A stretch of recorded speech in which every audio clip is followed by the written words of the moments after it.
ગડગડાટ વચ્ચે હું રિક્વેસ્ટ કરીશ શ્રી લાલન અનુગ્રહ બાવાને કે તેઓ અહીંયા પધારે સ્ટેજ પર અને પોતાની લાગણીઓને અહીંયાથી વ્યક્ત કરે. તમારી તાલીઓ ત્યાં સુધી ચાલવી જોઈએ જ્યાં સુધી સ્ટેજ પર પધારે.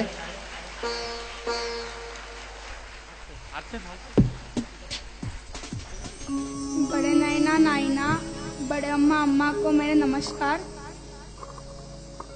मेरे गुरुजी गोपाल सर को मेरे प्रणाम.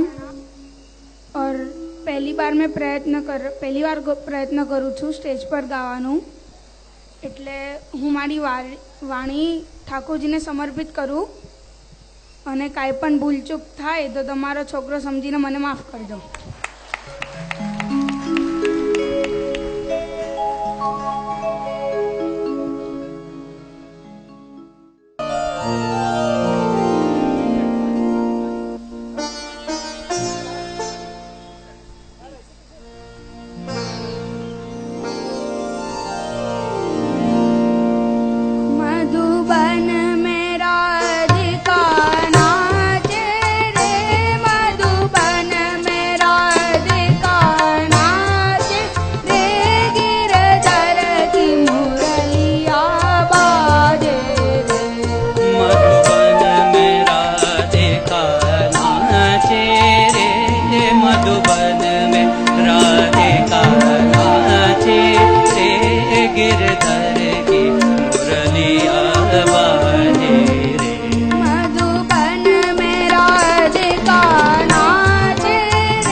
मधुबन में राधिका नाचे, गिरधर की मुरलिया बाजे.